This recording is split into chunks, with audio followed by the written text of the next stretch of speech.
हदीस पाक मौजूद है, हज़रत आयशा सिद्दीक़ा फरमाने लगी हुज़ूर नबी अलैहि सल्लल्लाहु अलैहि वसल्लम तशरीफ़ फरमा थे और एक काफ़िला आ रहा था, और एक काफ़िले में ना एक बंदा बढ़ चढ़ के आगे आगे आ रहा था। हुज़ूर ने हज़रत आयशा सिद्दीक़ा को मुखातिब करके कहा, आयशा वो जो बंदा आ रहा है ना, वो अपने कबीले का सबसे बुरा बंदा है, जिसे नबी पाक बुरा कहें। तो अब उसमें क्या क्या ऐब हो सकते हैं आप तसव्वुर कर लीजिए। आयशा वो जो बंदा आ रहा है ना, वो सबसे बुरा बंदा अपने कबीले का। हज़रत आयशा सिद्दीक़ा फरमाती हैं वो काफ़िला आया, बैठा, उनकी तवाज़ो की गई, पानी शानी पिया, हुज़ूर उठे और जिस शख्स के बारे में हुज़ूर कह रहे थे कि ये सबसे बुरा बंदा है, हुज़ूर ने उसको अपने गले से भी लगाया। तवज्जो नहीं फरमाई आपने। हुज़ूर ने उनको अपने गले से भी लगाया, माथा भी चूमा, अपने पास भी बिठाया और बड़ी खूबसूरत और दिलनशी अंदाज में बातें भी की। जब जाने लगा और बड़े अच्छे अंदाज से हुज़ूर ने रुखसत भी किया। अल्लाह ना हौसला। पहले आपको अगर कोई कह दे कि ये बंदा तेरा मुखालिफ है, तेरे बारे में इसने ये बात की थी, तो हम तो फिर कहाँ चढ़े और कहाँ उतरे।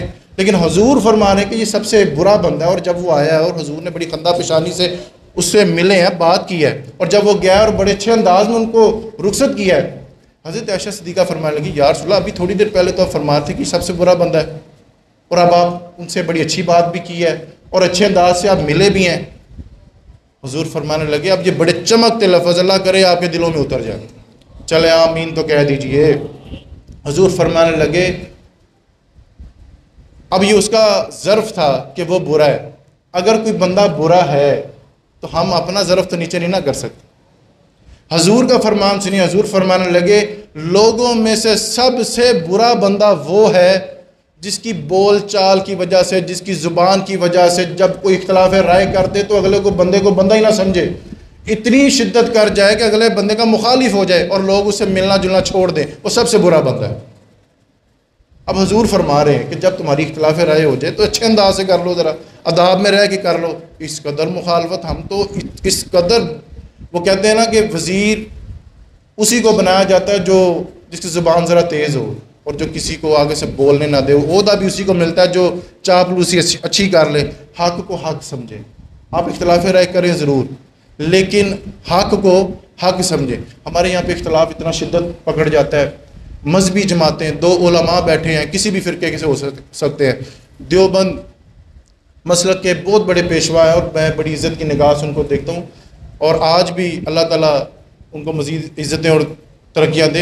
हज़रत मौलाना तकी उस्मानी साहब, उनके वालिद साहब का एक फतावा रशीदी है शफ़ी उस्मानी साहब का, जिसमें उन्होंने चंद मसाइल लिखे थे। लेकिन हमारे ग़ुलाम रसूल सईदी साहब मुल्तान शरीफ वाले, अब चूँकि उलमा थे, वो भी उलमा हैं, ये भी उलमा है। अब उलमा में इख्तलाफ हुआ, और जब इख्तलाफ हुआ और इख्तलाफ राय जब हुआ, अब उसको सुलझाया कैसे जा रहा है, ये भी ज़रा आम इंसानों के लिए एक सबक है। उन्होंने चंद पॉइंट्स को लिखा और उसके नीचे अहादीस लिखी और ख़त भेजा तकी उस्मानी साहब को कि आपके वालिद साहब ने फतावा रिज़विया शरीफ में चंद मसाइल को इस तरह से पेश किया, लेकिन ये कुरान और हदीस से टकराते हैं, तो लिहाजा आप इन पर गौर कीजिए। वो चंद साल की मेहनत के बाद उन्होंने दोबारा फतावा रिज़विया शरीफ भेजा। अल्हम्दुलिल्लाह उन्होंने उस पर रुजू भी किया कि हाँ, ये मेरे वालिद साहब से ये जो मसाइल थे इसमें थोड़ा सा प्रॉब्लम हुआ था, शायद उन्होंने मसला जो है सही अखज़ नहीं किया। शुक्रिया आपका कि आपने हमारी तवज्जो दिलाई और अल्लाह के हुजूर हमें खड़ा होने का मौका दिया। ये लफ्ज़ है हज़रत मौलाना तकी उस्मानी साहब के कि शुक्रिया आपका। ये इख्तिलाफ़ राय जब हुआ तो अच्छे अंदाज में उसको निपटा लिया गया। हम जब इख्तिलाफ़ राय करते हैं तो सामने वाले की बात कबूल नहीं करते। इमाम अहमद बिन हम्बल रहमतुल्लाह ताला अलैह, आप एक वज़ू कर रहे थे एक हौज़ पर, एक समझ लें कुएँ पर, तब वज़ू फरमा रहे थे तो एक बिच्छू आपके हाथ पर चढ़ा तो उसने 7 डंग मार दिए। 7 डंग मार दिए तो 7 आपके साथी कह रहे थे, इमाम साहब आप इसको दफ़ा करें, उड़ा दें, इसको परे फेंक दें। इमाम साहब का बड़ा ही खूबसूरत और चमकता हुआ उनका जुमला, कहने लगे, अगर बिच्छू की सरिश्त में, बिच्छू की तबीयत में डंग मारना लिखा है तो यार हम तो अल्लाह वाले हैं, हम तो अल्लाह वाले हैं। हमारी सरिश्त में भी लिखा हुआ है कि गिरते हुए को पकड़ के संभालना है। अगर उसका काम डंग मारना है तो हमारा काम भी तो संभालना है। हम जब इख्तिलाफ़ राय करते हैं तो कहाँ चढ़ते हैं और कहाँ उतरते हैं। तो ये बात ठीक नहीं है। हज़रत ख्वाजा मोइनुद्दीन चिश्ती रहमतुल्लाह ताला अलैह, आपका एक मुरीद था, तो एक दिन आया और जनाब बड़े गुस्से में, मैं ये कर दूंगा हज़रत, अब आप मुझसे खैर की तवक्को ना रखें। एक बंदा एक गाली देगा मैं से 10 सुनेगा, एक रोड़ा मारेगा तो 10 खाएगा भी मुझसे। हज़रत साहब उनके जुमले सुनते रहे, बड़े करख्त जुमले वो बोलते रहे। जब वो ठंडे हो गए ना तो हज़रत साहब ने कहने पानी पियो।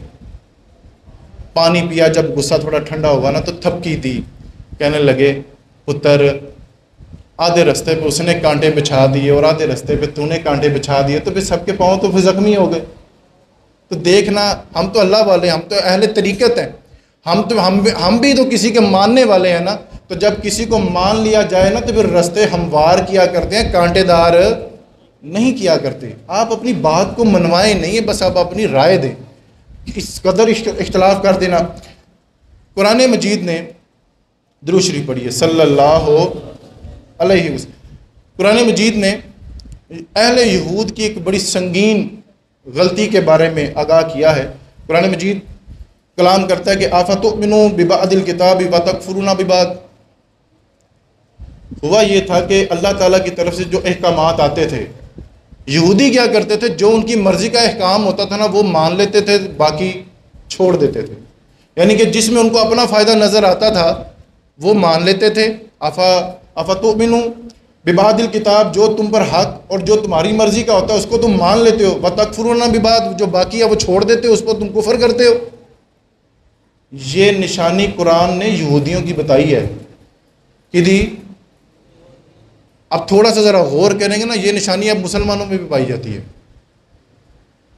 ये निशानी अब मुसलमानों में भी पाई जाती है। बड़े बड़े उलमा हैं जो रुजू नहीं करते, अपने मतलब का जो मसला वो अखज़ कर लेते हैं और अगली बात को छोड़ देते हैं। आधी हदीसें बयान करते हैं। नबी पाक ने तो फरमाया था कि आधा इल्म भी फितना होता है, आधा इल्म भी, आधी खबर देना भी फितना होता है। बात करो तो पूरी करो। और यहाँ पे कलाम क्या किया जा रहा है, ये यहूदियों की निशानी थी और कुरान मजीद कलाम कर रहा है। रब ताला इरशाद फरमा रहा है कि यहूदियों को जब मैं 2 अहकाम देता था, अपनी मर्जी का मान लेते थे, दूसरा छोड़ देते थे।